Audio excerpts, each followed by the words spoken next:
I've never been of the opinion that the intro should be the first thing that one hears from of these things. I think there should definitely be chatter and then someone does the intro. You like taking the last topic from the left. is what I'm getting here. It is it is the best podcast, so it is also the best podcast model, yes. Well, yes, Sam, that is the second best podcast. Oh, after Hardcore History, yeah. Oh my god. I've not seen a failure of self-promotion of this magnitude since Jeff Bezos tried to look like a human being. Instead came out looking like fucking Shar Aznable. I'm just thinking of the choices in life that lead to writing a penis-shaped You cannot ship. profit, not while your souls are held down by gravity. And I know they had options. They need to pander to this billionaire, so they could have developed something that didn't look like a penis, and they are afraid of his opinions. So I can only assume he approves of the penis shape. What did the penis? Or desired. Did the spaceship look like a penis? I'm gonna pull this up. I don't read the news. I try to avoid it whenever possible. I'm always disappointed. I'm never surprised. Rarely does it ever change my viewpoint on anything. I just need to know.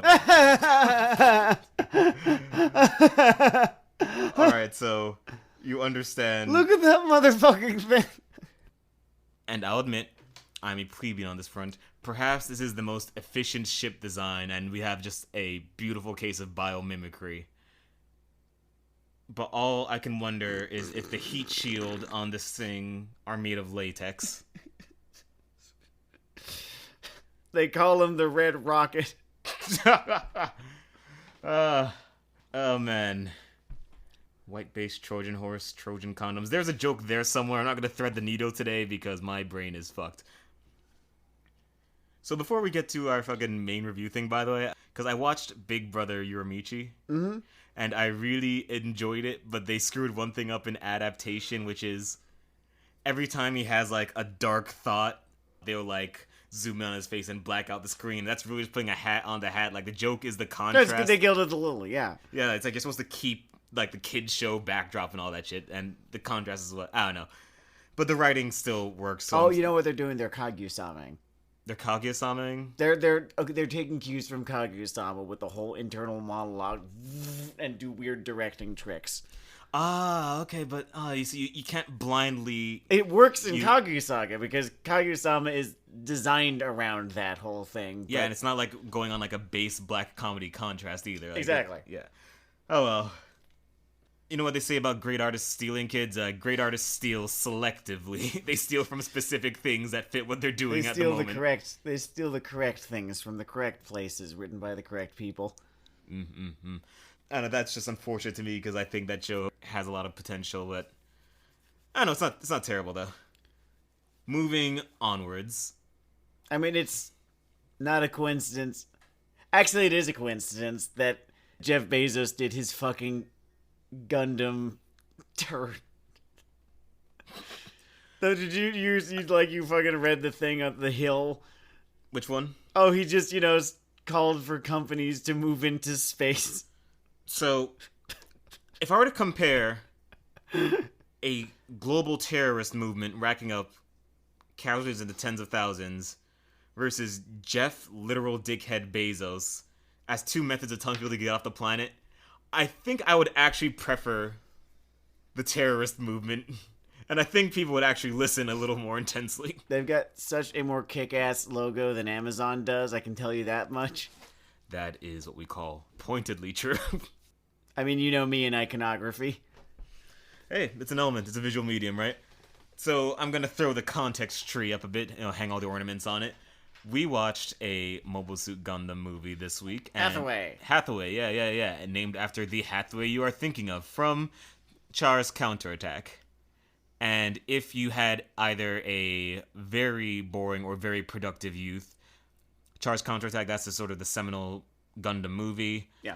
To try to move society to its next stage, a guy, for a variety of complicated reasons, tries to slam an asteroid into Earth to get humanity to jump off of it. And this is thwarted for various personal and dramatic reasons that are very interesting, yada yada. And then along the way, there's just so many annoying assholes. A bevy of, a cavalcade of annoying assholes. There's like at least 6 of them. a big band's worth. Like, you get someone on every brash instrument. Only 2 of whom continue to be relevant into Mobile Suit Gundam Hathaway. One of them is one of the annoying assholes in question, Hathaway Noah, son of the Eternal Captain. Way less annoying in his adulthood, although such can be said of most folks. So, you end up retroactively giving young Hathaway from Char's counterattack the benefit of the doubt. He was not the only one acting the quintessential fool, or even the only one acting the fool over that person, or for that reason, or in this issue. I can't remember if he's a new type. I think he is. It is French Revolution levels of individual nutty personalities tilting history over in Char's counterattack. And then Quest Pariah. You knew that people would hate her. He knew that they would hate her, so he called her Quest fucking Pariah. Continues to be a presence even though she's dead. Sometimes it's good to be ahead of the curve. And this is the first of, you said 3? The first of 3. It's an adaptation of Yoshiyuki Tomino's novel Mobile Suit Gundam Hathaway's Flash.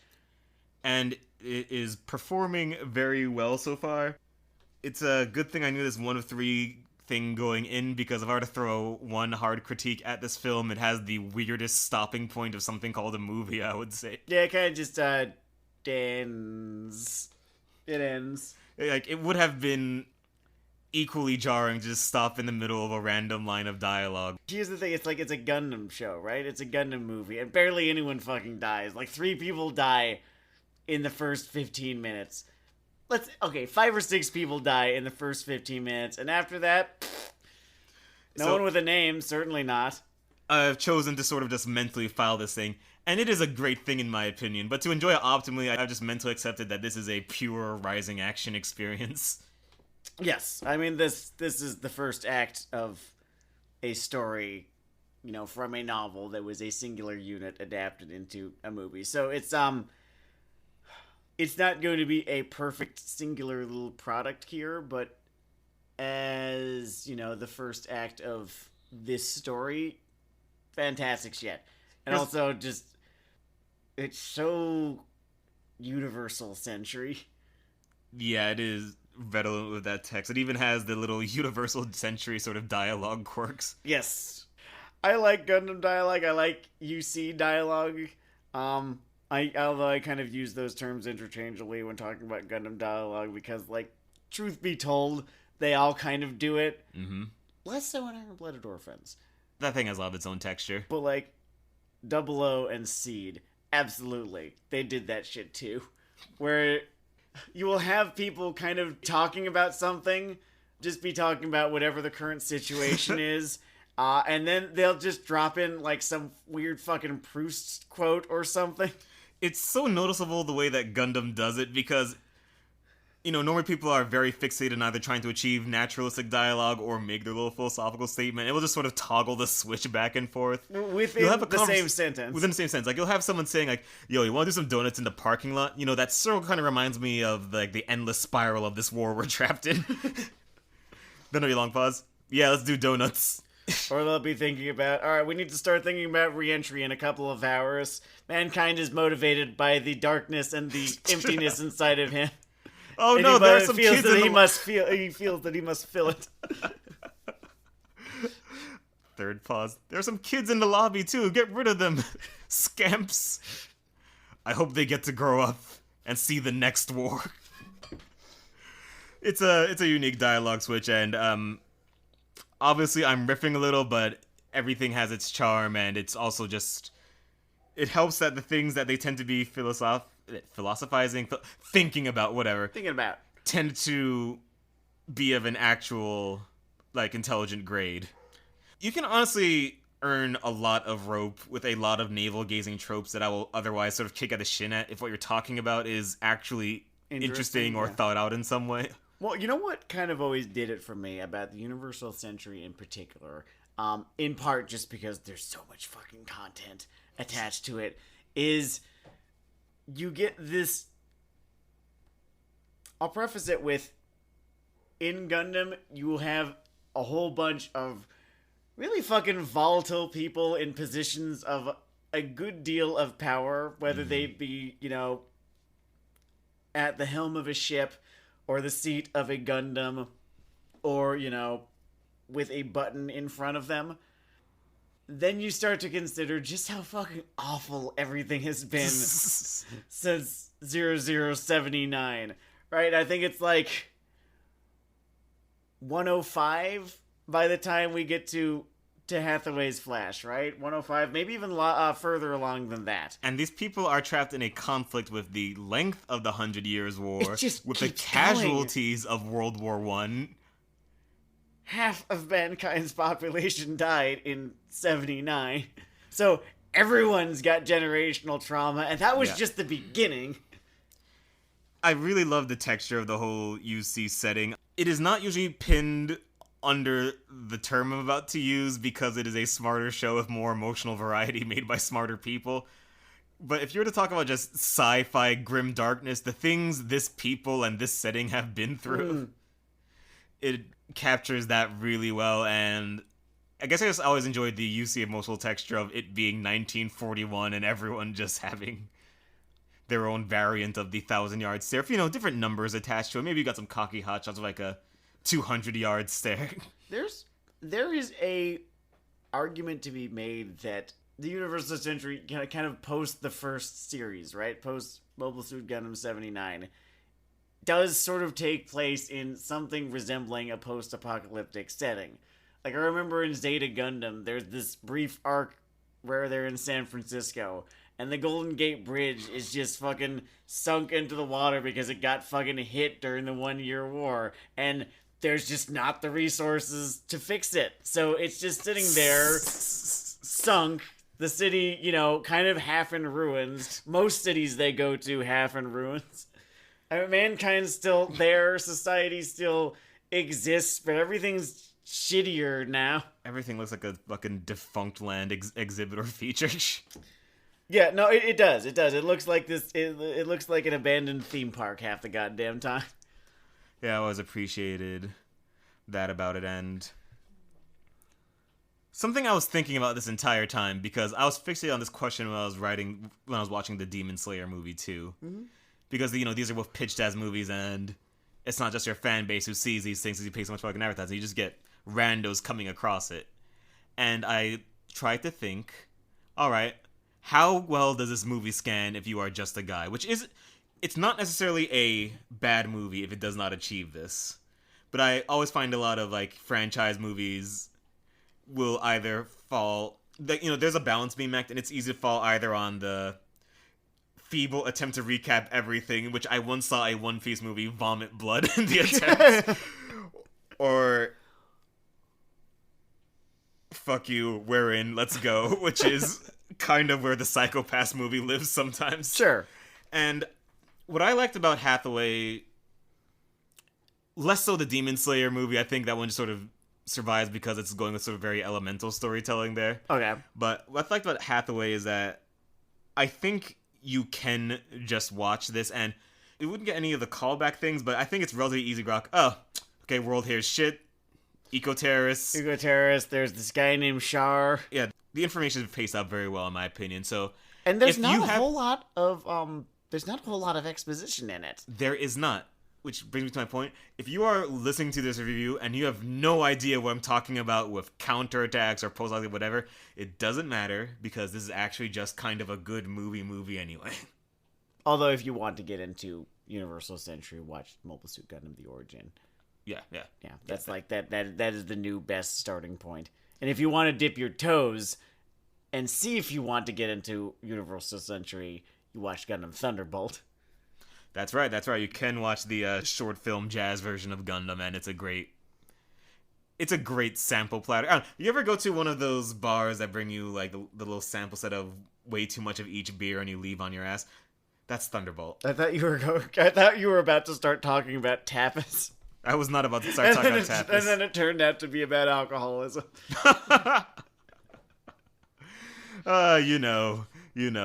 Lifestyle choices. This movie picked, and I'm surprised they picked it, but they took the character to an interesting place. Hathaway, who I would not call a beloved fandom figure before. No, he was piss annoying. He was piss annoying, and he would have been everyone's least favorite character in Char's counterattack were it not for Quest, the chick he was simping for. In franchise complaining terms, they were the most unwelcome subplot in that fucking movie, and yet they somehow managed to take him, put him in his own story, and have him be immensely compelling. This is like a compelling movie called it's just called Binks. And you see him reflecting on what he did and what he has to do now for Naboo. Misa dreamed of a better world. Nah, we're doing a bit then. I thought we could just move on. I missed you. Okay. We could just move on then. Binks coming to theaters spring 2024. 6 seasons, etc., etc.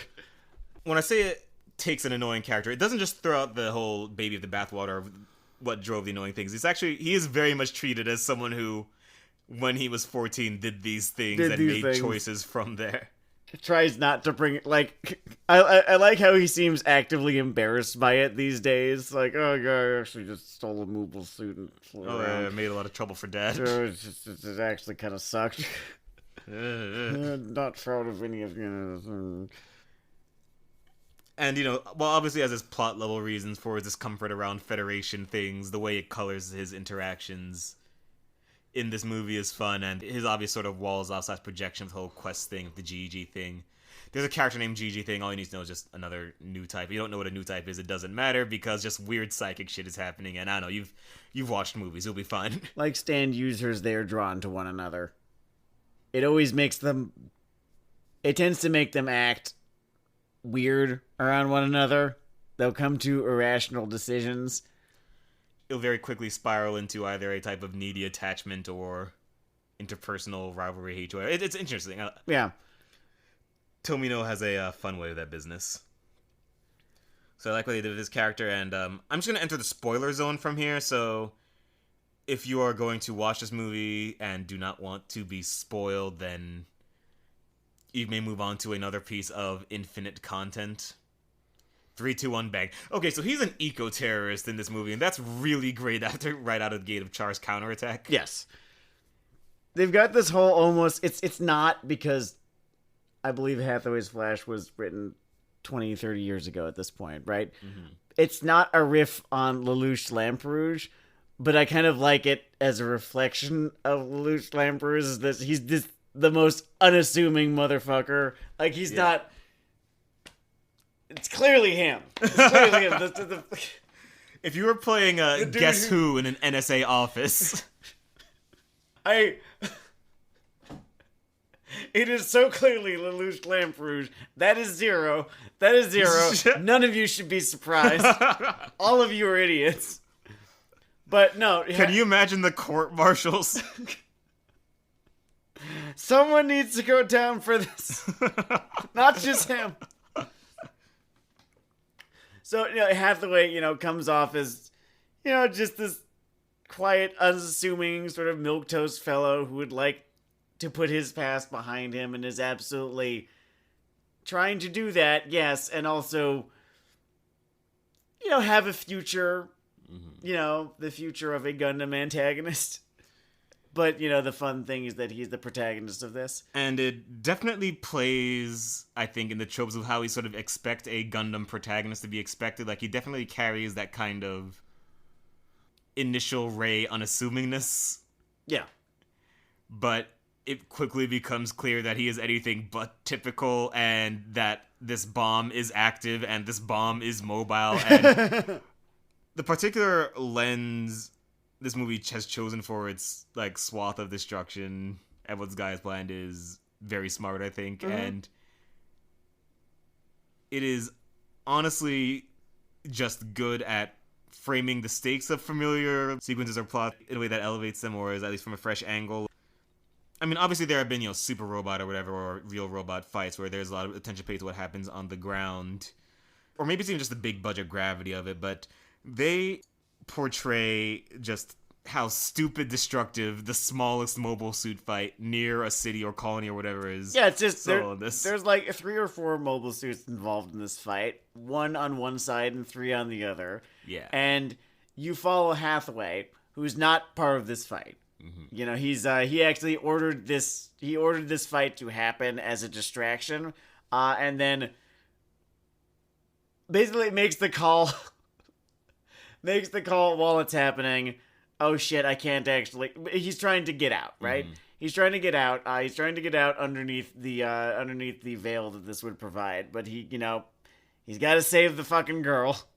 Makes the decision to do this in the moment, basically making this entire thing moot. And ends up just running around trying to fucking not die while this fight is happening. And you're seeing this scale of what even the smallest, as you were saying, mobile suit fight looks like, and how goddamn terrifying it would be. As just the city kind of collapses around them. One of them drops their gun. Oh yes, I was gonna talk about when it drops its sidearm. That's probably one of the better parts of the entire movie right there, is just it loses its beam rifle and it goes boom into the fucking street and shockwaves erupt. Okay, you guys know what I'm like. You've heard me on this show. And I think there was a 20-minute stretch in this movie where I just didn't make any dumb jokes. Yes. And I think that's an achievement. I was thinking it about 15 seconds or so before you brought it up. I was like, no, Dennard's been pretty quiet lately. He's not bored. He'd be riffing on it if he were bored. He'd be calling it boring. For a reference, I received several glares during a group viewing of the erstwhile Citizen Kane with jokes about lines of composition. It's like you had to find something. You had to find fucking something to watch. So yeah, extremely enjoyable sequence. If I were to have been making a dumb comment during that, the way it portrays this destruction effectively and sort of ties into how people feel being fucking vaped on the ground. I just remember that fucking exchange they have in Team America where they keep talking about 9/11 times 300 billion trillion. And you get that from the struggle to survive being Gundammed. What I love about Gundam, right, is, at its core, it's just a story about people who always find all of these great reasons to kill one another, and usually it's not one another who dies, it's everyone else. This fight, about halfway or so through the movie, is a really fantastic little encapsulation of that idea, as just all of these people who are just there, just civilians just of this Pacific Island nation, run screaming from the fight between Mr. High-Minded Ideas and, the permanently on the brink of collapse government. I really enjoy every version of the Federation you ever see in this franchise. Feels like it's just 2 years away from the Weimar collapse. And yet, as of Victory Gundam, which takes place around 80-some years or so after, the events portrayed in this film, still there, way less powerful, still there. It limpeth along. Judo Ashta is still alive as of Victory Gundam. Really, just kicking around Pluto? He came back. Oh, okay, I forgot that. He was Jupiter. They were going to Jupiter, I believe. He's old. He's extremely old. he's this old guy. He's still got it, though. How you kids doing? That series never got a dub, but I like the idea that all of them sound like the cast of The Sopranos. Do you want to toss a gabagool joke? No, I'm just going to embarrass myself with my Gandolfini impression. That's fair. We will only dance on the toes of the Republican dead on Weeaboo Hell. Are we the most partisan anime podcast out there? Probably not. There's a lot of anime Nazis out there. Oh, right. I forgot there was another team. Alright, zooming back in on the flick here. a small thing I enjoyed, but small characterization things are what, make up movies and plots, so I think it's fair to jump into those. It's like it's the thyme on top of it. It's the time. Or rosemary. His refusal to be pulled into the love triangle I was about to mention that. It's one of my favorite goddamn things. He's just sitting there trying to be an eco-terrorist leader. And here's this bitch and this Chad trying to pull him into some dumb shit love triangle, and he's just having fucking none of it. Oh, you'd hate it if I took her out, wouldn't And you? it's great because they both seem to want him to be part of this. Like it's some fucking game to them. It's like everyone's trying to get you to play this board game you don't know the rules of. Like, Gigi, for her part, seems to want to sit on his face really goddamn hard, and Sleg, for his part, seems to want some competition or something. Is his thought process just, well, it wouldn't be sporting if you didn't fight back? I think he just wants his life to be more interesting. I don't know. Well, he gets it on a different front. Hathaway doesn't want his life to be interesting. He just wants people to fucking leave already. He wants them to leave this. He wants them to leave the planet. He wants them to leave this room, in fact. I'll only pursue this love triangle if you take it to space. And then at the end of the movie, it's revealed he's had a girlfriend this whole time. So he could honestly give a shit about any of this. You got me. You've sure cucked me, Slag. I feel the horn sprouting from my forehead. Now I am the horned one. I will never rise from the ashes. Truly, I am the Virgin Hathaway, and you're the Chad Slag. Sorry, you kind of got a similar name as a guy from the first show. If it seems like I've been relatively one-sided and heaping praise on this movie, well, for one thing, I just fucking enjoyed it. It's just a really good... It's just a good-ass time. Remember, my biggest complaint about it was that it just basically randomly stops because they're adapting chunks of a novel. Yeah. Like, they introduce this new set of characters, like, oh, what happens next? Credits, like... You're gonna have to wait 3 years, motherfucker! Cool. Oh, man, I hope we won't get thunderbolted. We'd be lucky if we just got unicorned. I think it was, 2006 by the first episode of Unicorn. It was, 2013, the last one. Oof.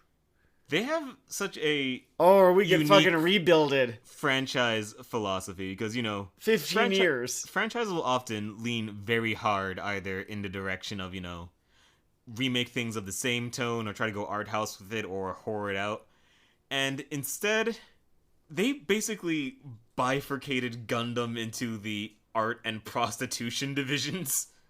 Oh, what, with, the build fighters and all? Oh, yeah, no, they basically, they just siphoned out all of the most toy merchandise parts of the franchise and just gave it its own show so that they could do stuff like this. And I kind of admire... So many times in life we're told we have to choose between cocaine and our vision.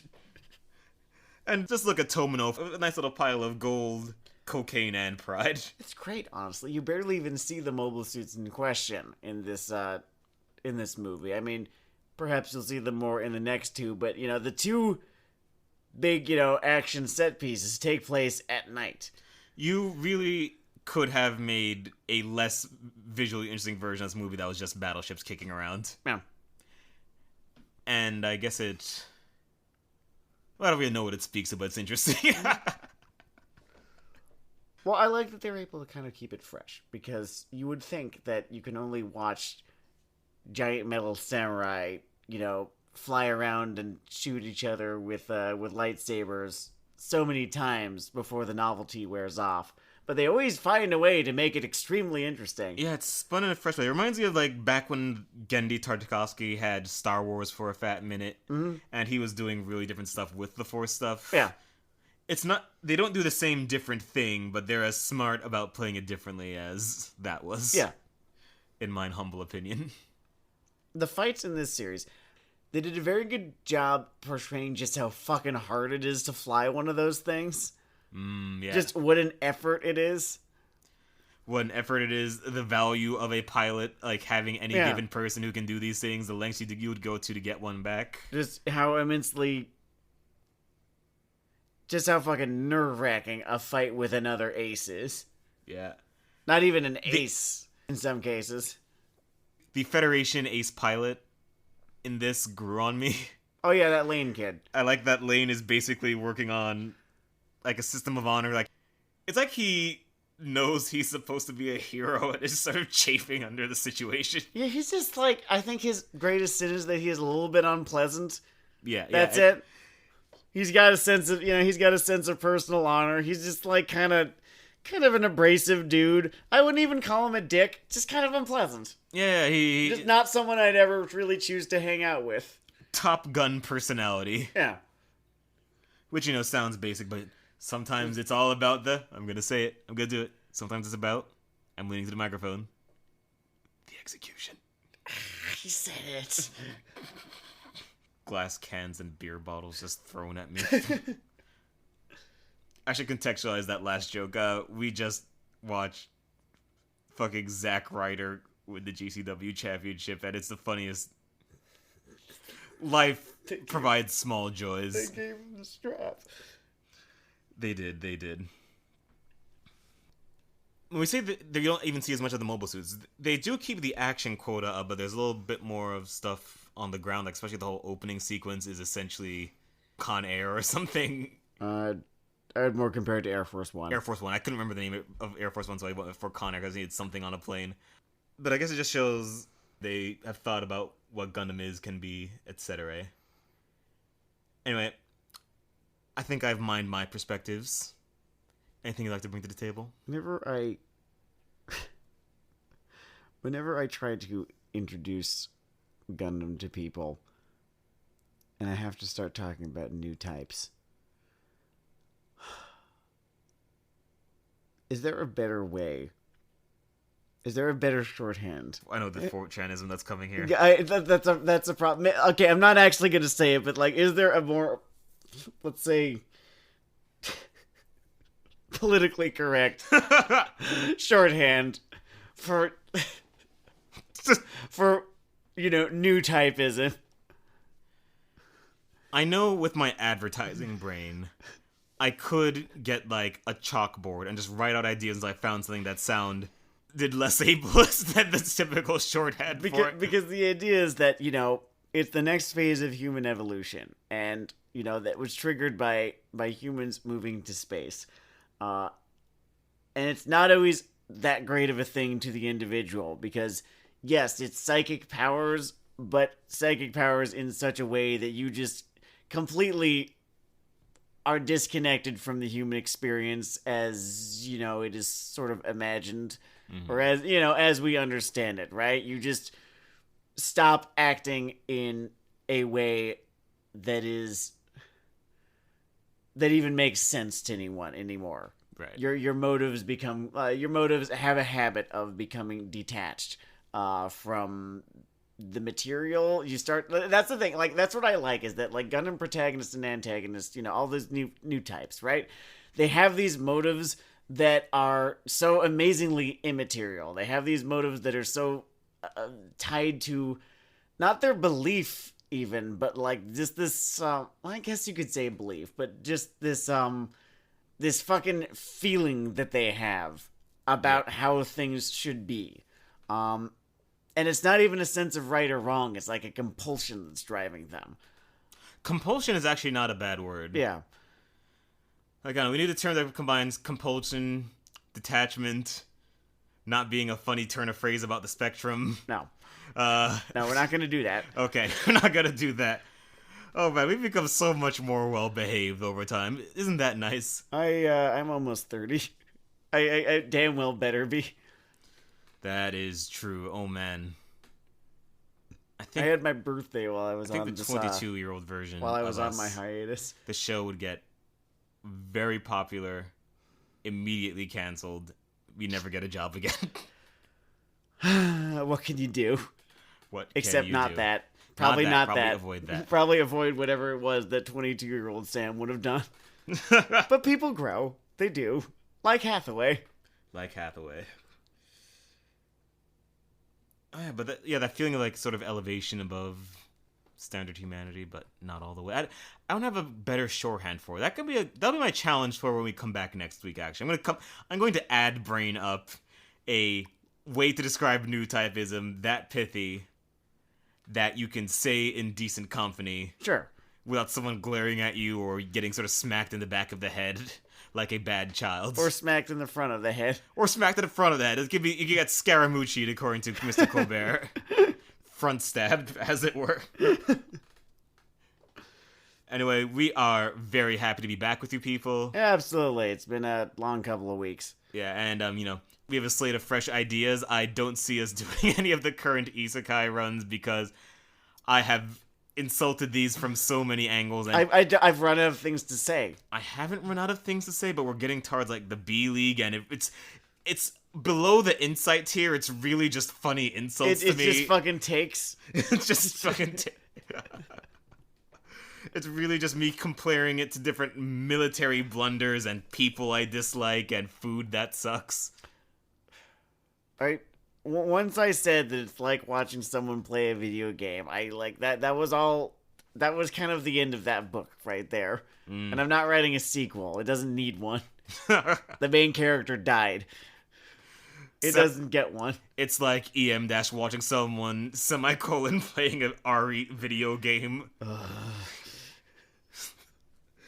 Titles are fucking hilarious. Anyway, this has been Weeaboo Hell. Yeah, I'm going to bed. It's Weeaboo Hell. Good night.